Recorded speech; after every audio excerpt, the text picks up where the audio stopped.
Welcome to the show. I'm Jose. I'm Chris. Who are we talking to today, Jose? Today we're talking to Mark Fidelman, the CEO of RaynForest, also a Forbes.com columnist and the author of the book Socialized, How the Most Successful Businesses harness the power of social.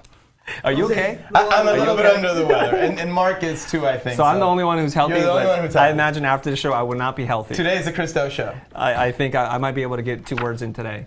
Anyways, I'm really excited to talk to Mark because advertising has been severely impacted by social media. The budgets have seemed to change. The money is moving towards social media, and I get it. So I want to learn how to harness it, how to create a company culture into a content social media machine. Gotcha. And today we also have some interesting kind of developments with the show. We're rebranding ourselves. It used to be called the School Live. We're shifting it to being called the process because that's what we focus on here. You got to trust the process. So the School Network brings you the process. Same great show, new title. Awesome. Let me try this again. I want you guys to listen to me. Yeah. I design sandwiches. My name is Jose Caballero, and I talk about the business of design. I talk about a lot of stuff. My name is Chris Do, and I talk about the business of design. At the center of this operating system, it's about understanding. Jose, can we just tell them what the show title is? I hate you, dude. You are watching The Process. Hey, welcome. Yeah, we are here. We are live. Guys, exciting topic today. Hashtag the School Live. Hashtag the process. Nicole will be checking out on all our social media feeds. Get your questions in early to make sure that we can ask them on the air with Mark while he's here. Mark, wanted to welcome you to the show. Thank you for being here today, even if you're a little bit under the weather. He's a soldier. He's a soldier. Wanted to start a little bit with having you tell us a little bit about your background and your history. Tell us a little bit about that. Sure. So I've really spent the last 20 years in sales and marketing. I've been the head of sales or marketing for a publicly traded company, startups, and basically everything in between. And have really studied the concepts of sales and marketing, not only in the traditional age, but in the digital age as well. And really today my focus is how you can move the needle in the digital age. Great. So, Chris has some questions about your book, Socialized. Chris? Great title. For those of us that haven't read the book, what's the key takeaway from your book? Yeah, I mean, if you were to boil it all down, is if your customers are on social media, then my book is a how-to guide for how to become kind of what I call a social media powerhouse. And that basically means, using and leveraging the power of social media to, like Chris is doing, make his company into a social media content production powerhouse. Is that right? Yeah, social media is just a channel. It goes much more into content creation and how to leverage influencers and what types of content to create in order to attract the right customers. You basically have to become a publishing media powerhouse is another key theme in the book. Interesting distinction, and something that I want to bring up, because our audience consists of a lot of designers and creative people like ourselves. They might not have, thank you, they might not have as much of an understanding of why is social media so powerful. Like, what is it that makes, the ability to have all these different channels available for you? And Christo asked me this about 2 years ago. It's like, okay, you're on social media, you're doing all this crazy Why things. do it? Why are you doing all this? What's the point of it? They didn't even see the point of doing it. Yeah, well, let's a little bit of a history lesson. I mean, when I was younger, the only way to get attention was to pay for it, right? You have to go to newspapers, magazines, TV, radio. You'd have to pay for that type of attention to get it out there. Now, all these channels are free, and they can reach a very niche audience that's specific to your goals and your product. So why do they need to be on there? They need to be on there if their customers are on there. There's no question. And there's never been a more affordable way of reaching those customers than today.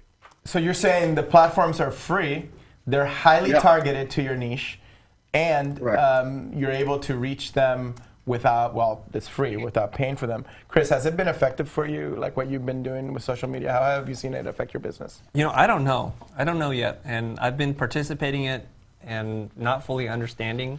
and I've tried different experiments, and so that's why I'm ready to learn from whatever Mark's got to share with us. So that would be a good question for him. Can have Mark give you a framework for how to measure ROI, which is in your book.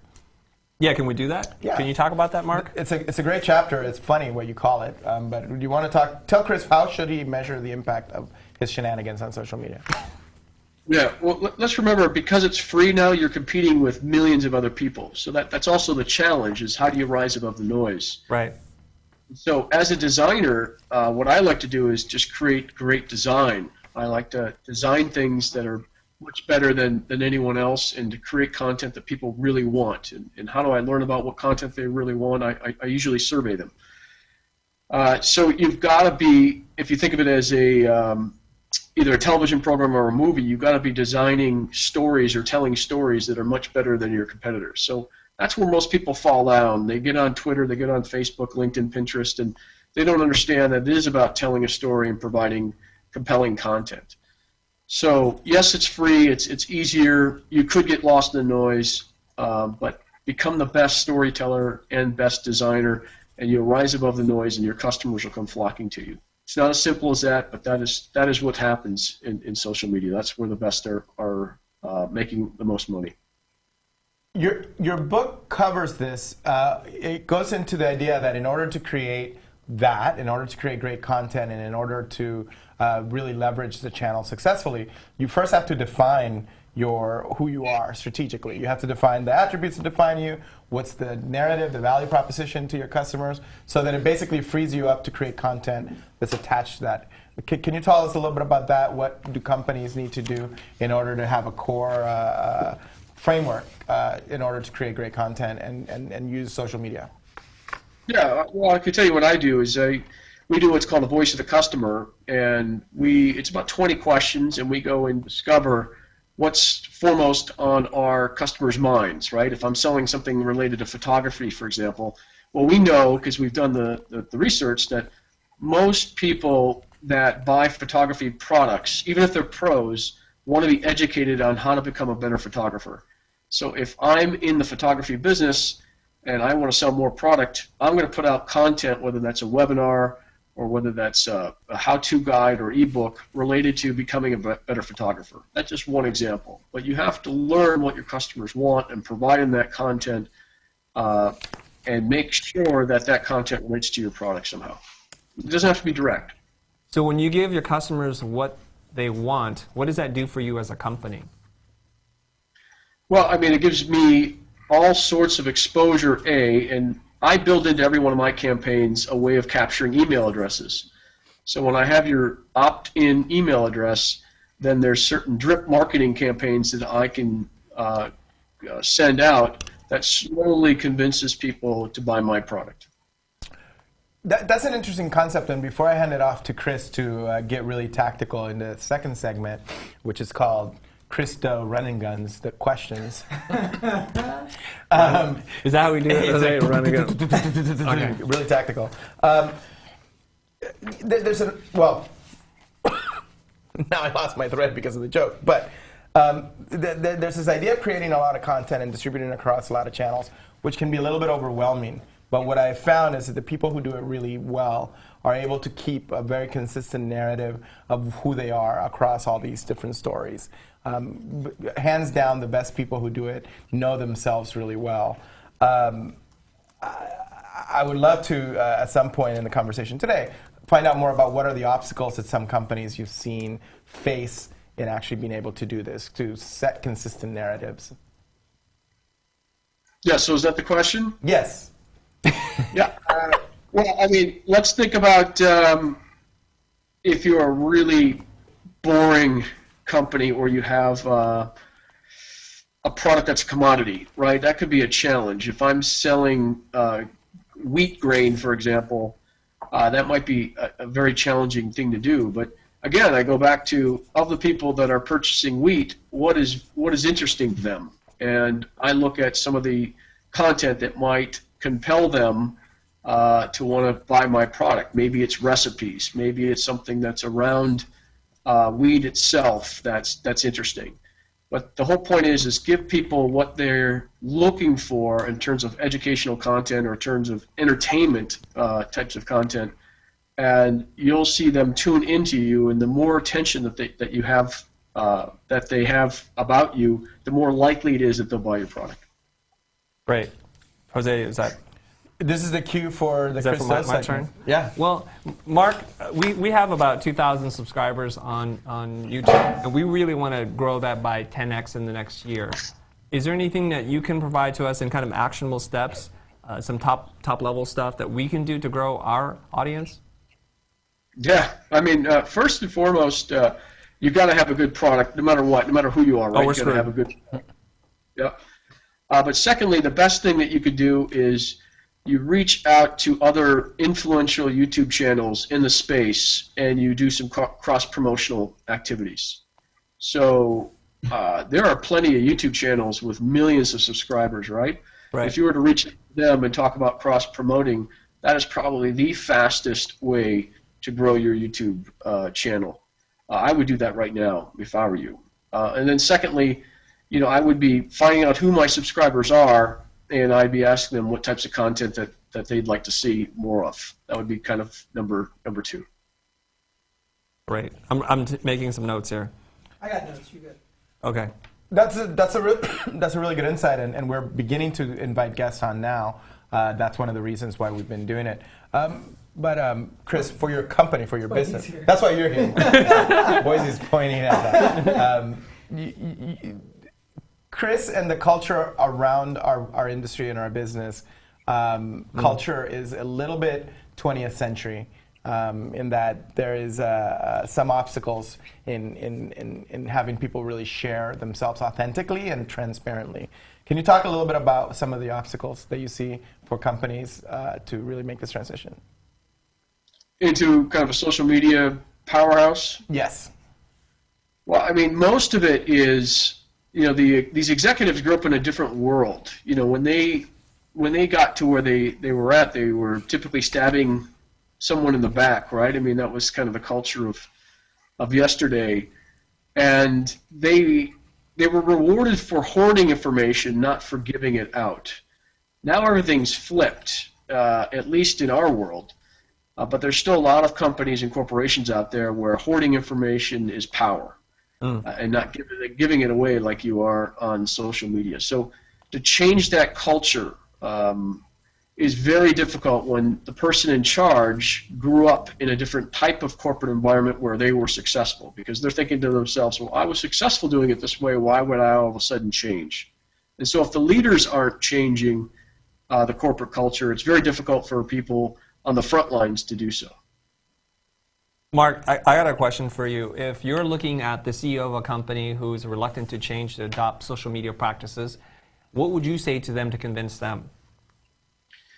Well, I would say, hey, where are your customers at? I mean, are they on social media? If they are, then, I mean, you're not having a dialogue with them. I can assure them that their competitors probably are, and that you're probably wasting money spending it on radio or TV or God forbid, print. They're still using print. Heaven forbid print. Heaven forbid print. You're making a lot of people sad in our business.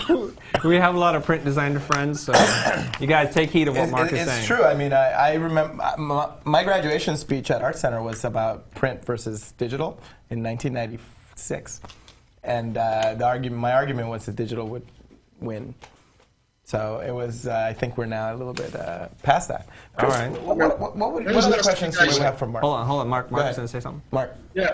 When was the last time? Honestly, when was the last time you either picked up a newspaper or a magazine?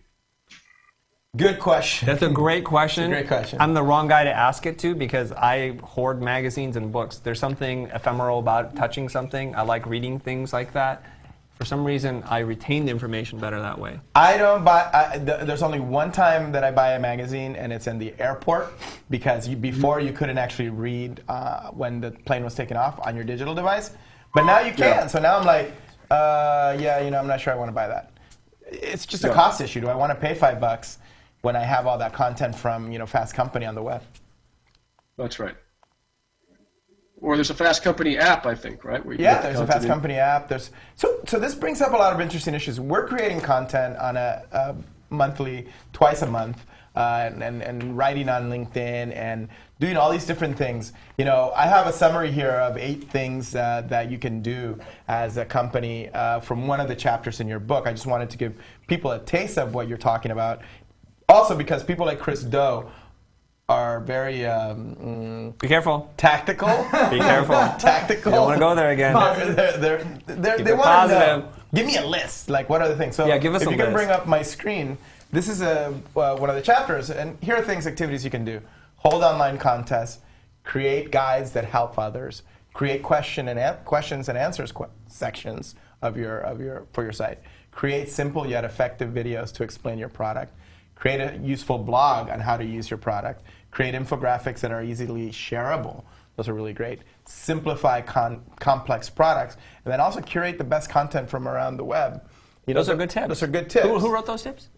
Mark did. Oh, Mark did. In his book. Oh, excellent. And I transcribed them probably poorly to the keynote. But talk to us a little bit about some of those activities and what have you found personally is some of the more effective ones for some of the businesses that you consult? Well, for me, the most effective, depending on the business, of course, are infographics and ebooks. And that list is almost 2 years old, so I would update that.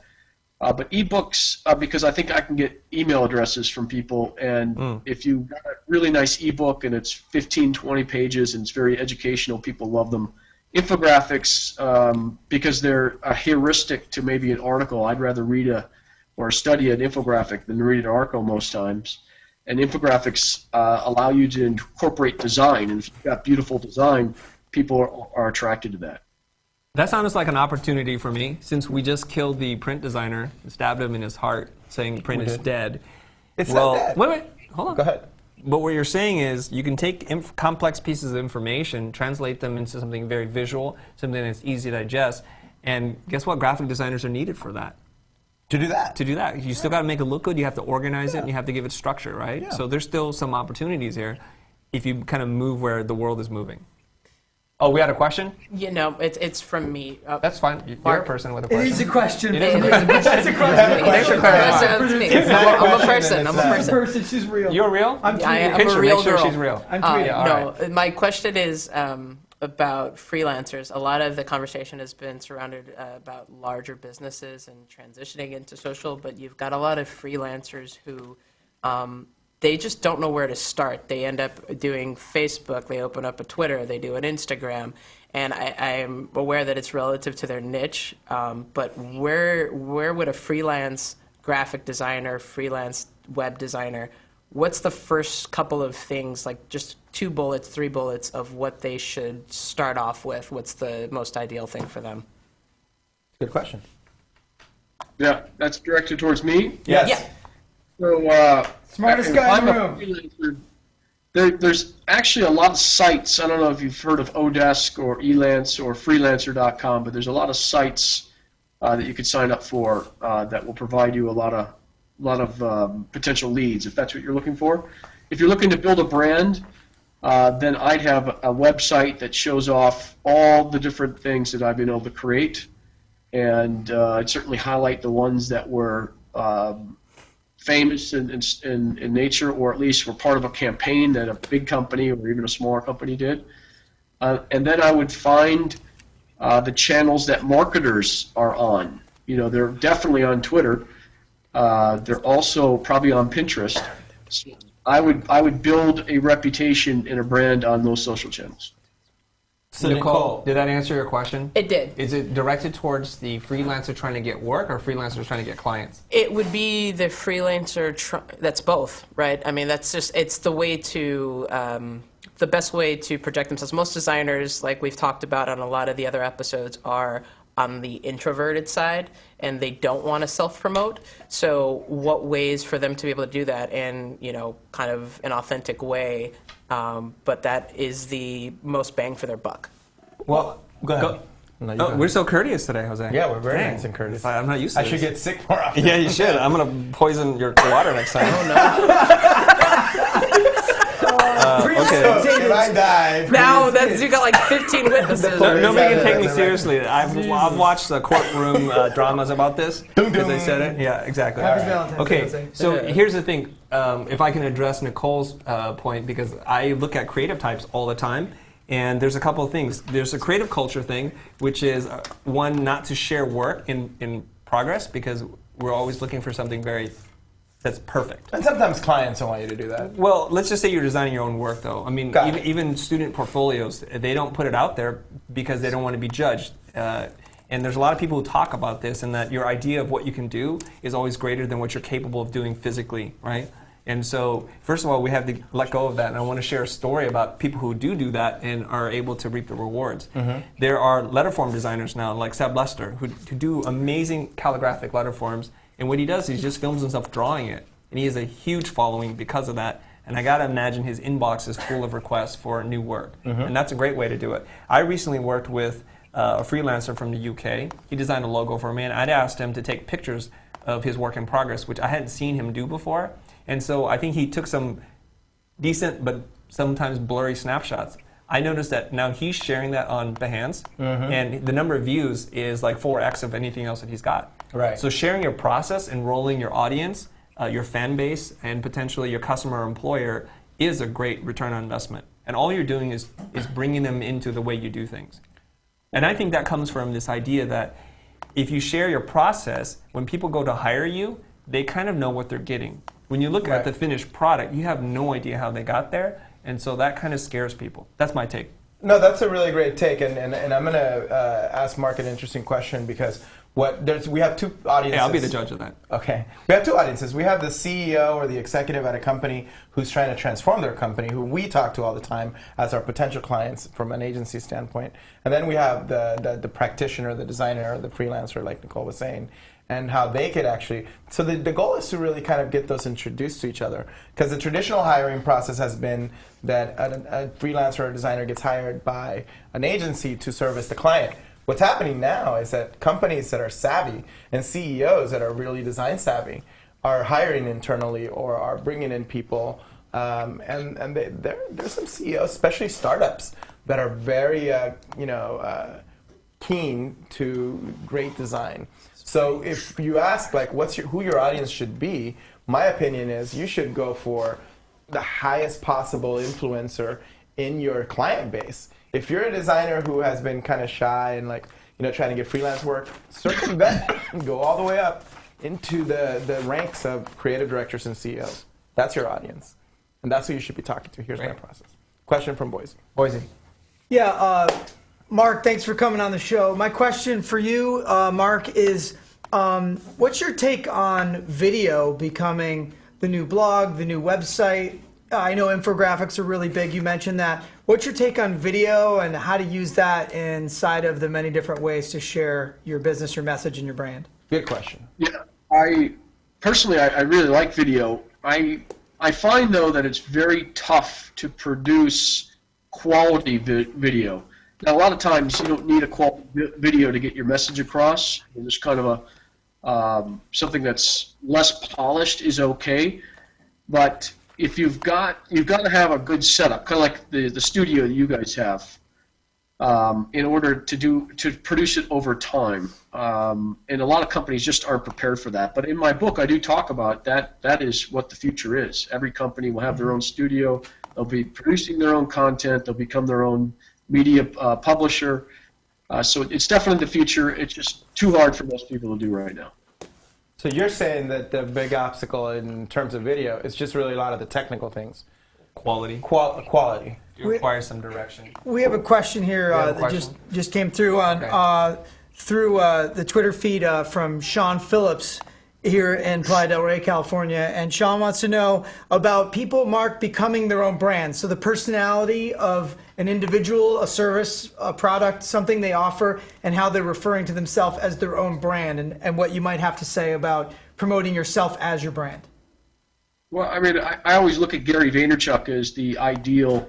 If you want to have a personal brand, that's who you should aspire to. I mean, he's off the charts good when it comes to personal branding. But you better have a reason for why you want to create a personal brand. And I actually did a course on this on Udemy about personal branding.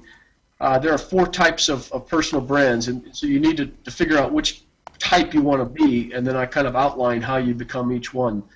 But first and foremost, you got to have a purpose, and then you got to stay consistent with how you promote yourself and build that personal brand up. And it's usually about either educating or entertaining your followers.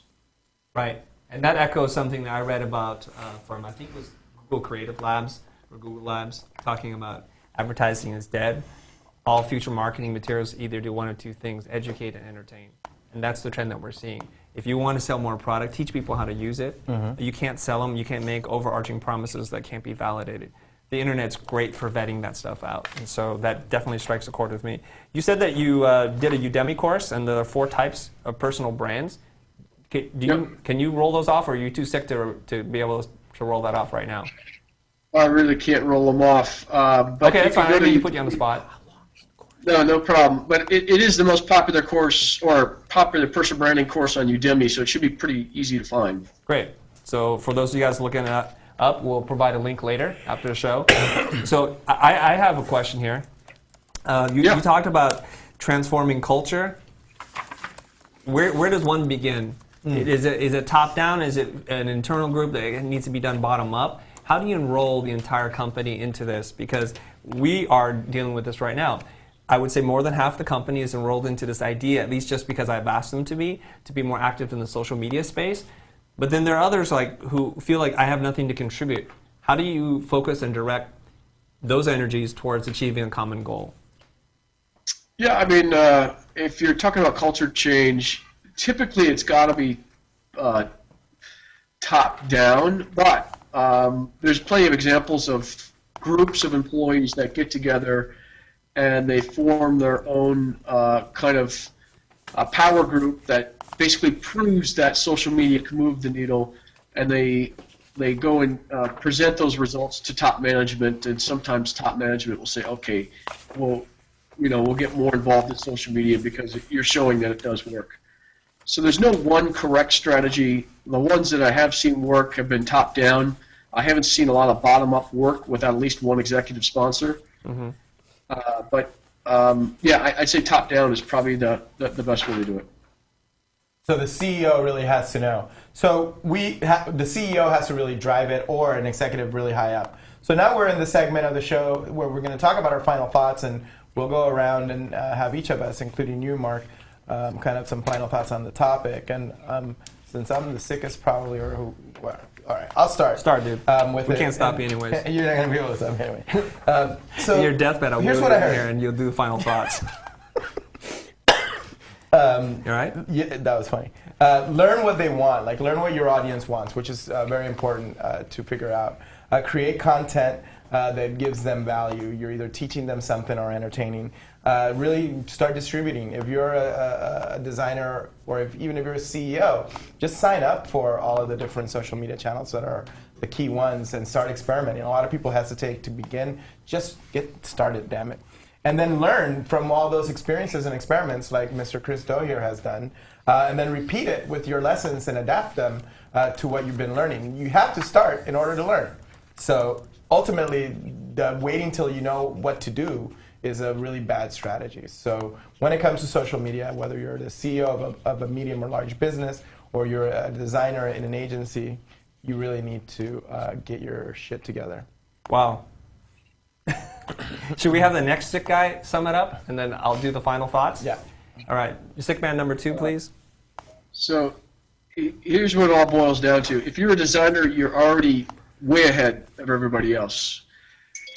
So that the key is tell a great story, illustrate it the way it needs to be illustrated with beautiful design, and then make sure that story ends with something related to your product. So think of engaging on social channels as people sitting in a theater, and you're showing them your movie, and your movie is not just a great story, but it's the illustrations or the visual effects or what have you also complement the story.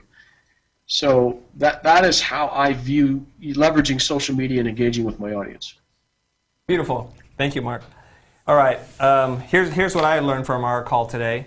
Is one, be transparent, be comfortable with people knowing that you're not perfect every single time. Enroll them in your process. Provide value by either entertaining or educating. Video is great. It's the future, but there's some issues there. So this is great news for me because I produce video all day long.